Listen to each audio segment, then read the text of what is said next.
some people asked me to make a quick video on what I meant by alpha males because I think there was a lot of argument about it on my post last week. So here's my thoughts on it, right? An alpha male is somebody who's really strong in who he is. He knows what he believes in, and he has morals, and he sticks to those. No explanations, no apologies.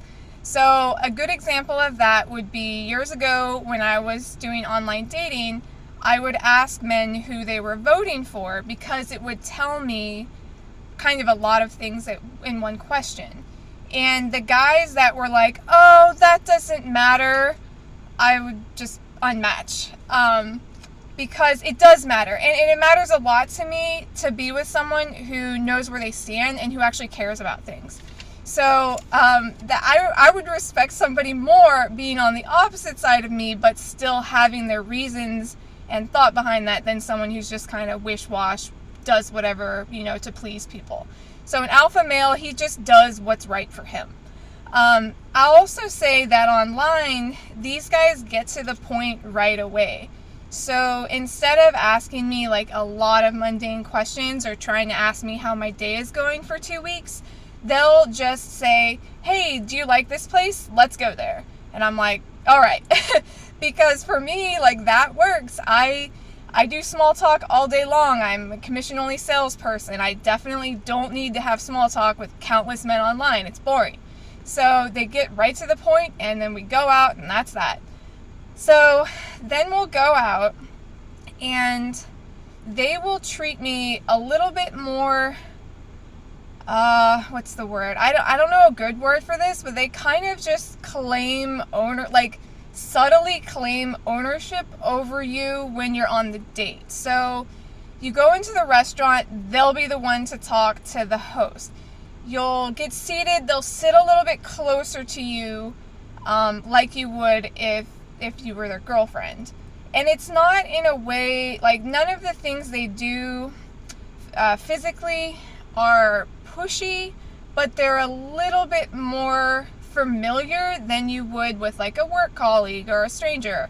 Guys who aren't alphas do not do this. I've had a lot of dates with non-alphas, and they keep their distance. But the alphas, they kind of, if you were looking at us from a distance, it would look like we were a couple. And that's not that's not a mistake. That's what they want. So I definitely think that's a big distinction. And I'll also say, and this is the biggest thing for me, alphas are very good at creating boundaries. So a person like me, I'm kind of a handful to deal with dating-wise.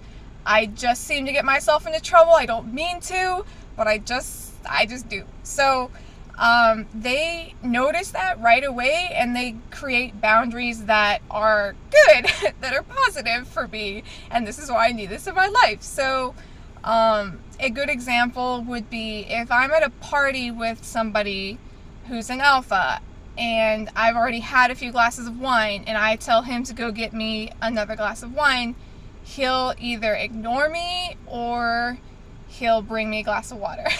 But he's not going to let me become a train wreck, and I think that's awesome. I think it's respectful, and I love the boundaries. Like, that's a very small example, but they do kind of lay out all of the boundaries early, and it definitely helps the relationship form fast.